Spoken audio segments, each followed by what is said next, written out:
Dito tayo banda sa may likuran ng property mga kapraps. So ayan, may mga kawayan na tanim sa bandang likuran. Tapos dito po sa kabilang gilid, mayroon din yung mga tanim na mahogany. Ayan, malalaki na rin yun mga kapraps. 4,691 square meters. Ito ay titulado na matatagpuan natin dito sa bayan ng Nagcarlan, Laguna.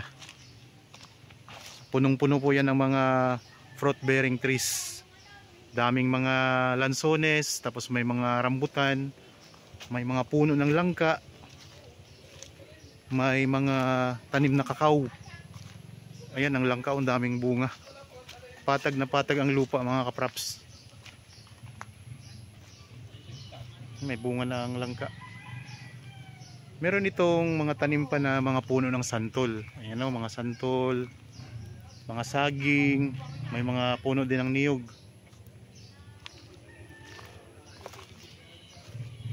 May sako pa ito na palayan sa bandang unahan mga kapraps. May mga saging din dito. May mga kalamansi, may namimitas pa ng kalamansi oh. Mga puno ng kalamansi.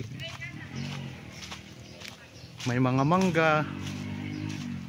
At napakalapit lang sa kalsada mga kapraps. Ilang hakbang lang, nasa barangay road ka na. Meron tong sariling right of way na 4 meters ang lapad. So ito, saging. May mga saging dito. Ito yung sakop na palayan sa harapan.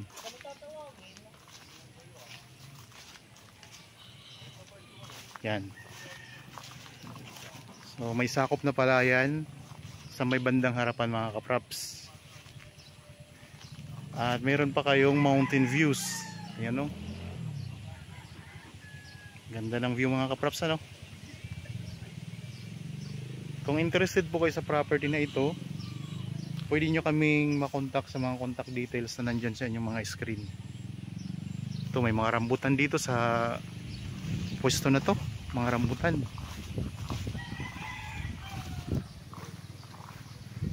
Yan, ang daming rambutan mga kapraps. Patag na patag ang lupa oh. Yan, dito sa bandang unahan, ayan ang mga tanim na mga pandan.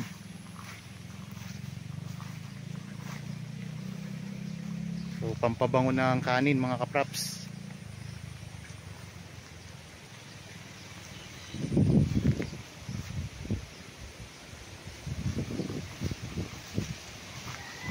Meron pang mga halaman, mga tanim na mga santan.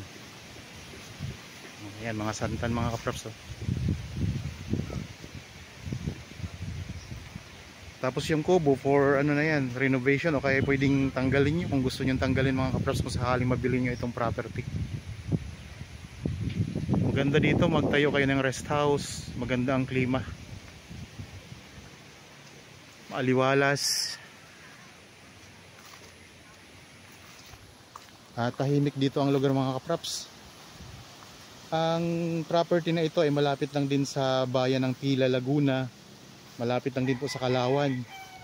Pero ito ay sakop ng Nagcarlan mga kapraps. Ang travel time naman ito papunta sa bayan ng Nagcarlan, town proper, ay estimated po mga nasa 20 minutes drive ang travel time. Napakagandang property. So ipakita ko sa inyo yung magiging right of way mga kapraps. Ayan ang boundary. Itong may mga tanim na mahogany. Ito yung boundary dito sa kabilang gilid naman. Kanina, yung pinakita ko sa inyo, yun yung boundary naman doon sa kabila. Sa kabilang gilid naman po.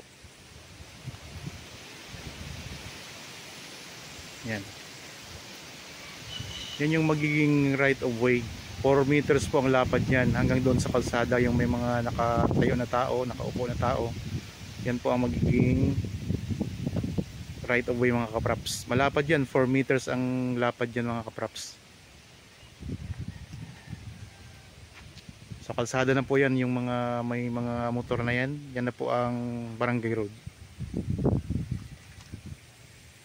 Tapos meron ditong sa ngayon ginagawa na tulay na mas mapapalapit ka sa pagpunta sa National Highway. So ongoing po ang construction ng tulay. Kung sakaling interested po mga kapraps, ulitin ko lang po, ayan po ang mga contact details namin sa inyong mga description box nitong video. Pwede nyo po kami makontak dyan para kung gusto nyo yung puntahan, bisitahin ng personal ang property, sasamahan po namin kayo. Okay po, sana nagustuhan nyo ang property na in-offer ko sa inyo ngayon mga kapraps.